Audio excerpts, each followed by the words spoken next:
Objective number 4.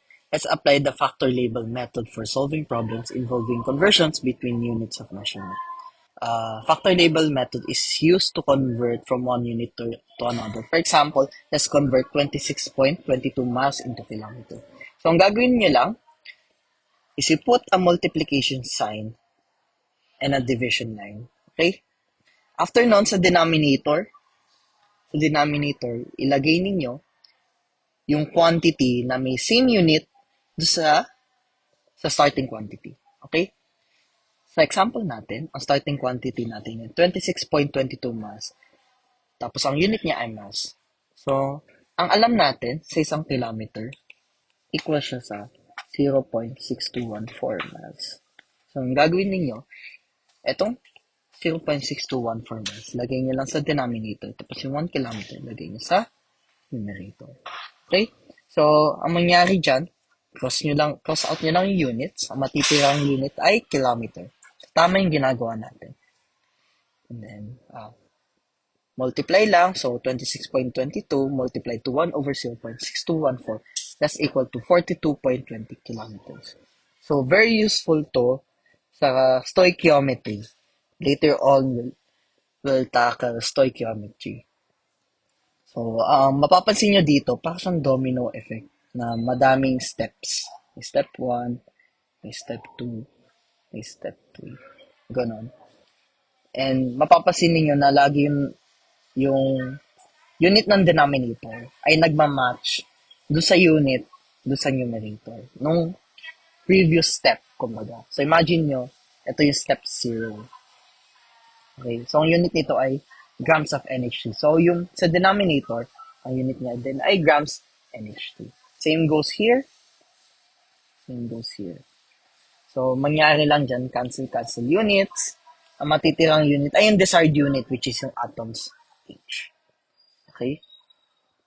So, let's apply the factor label method for solving problems involving conversions between units of measurement. So, for example, you have to convert 1 kilometer to feet.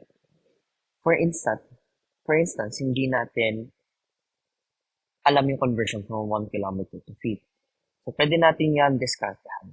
So, let's write first 1 kilometer.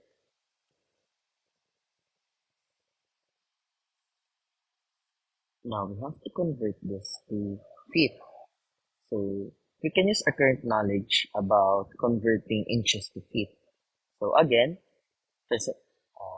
first step is to put a multiplication sign and then a division line. And then for the denominator, ang unit na ilalagay mo dyan ay yung unit na nagmamatch dito sa numerator. So, in this case, kilometer. So, ang ilalagay mo dun sa denominator, kilometer. Now, we have to convert from kilometer to feet. But for instance, hindi natin alam yung conversion na yun.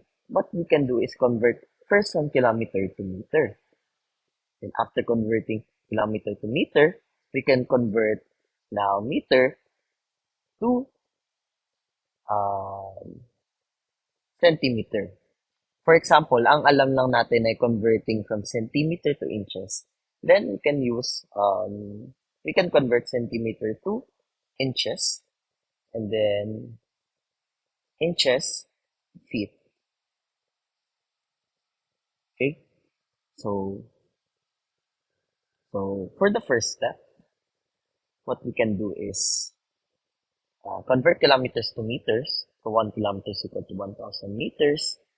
And then for step 2, we know that 1 meter is 100 cm.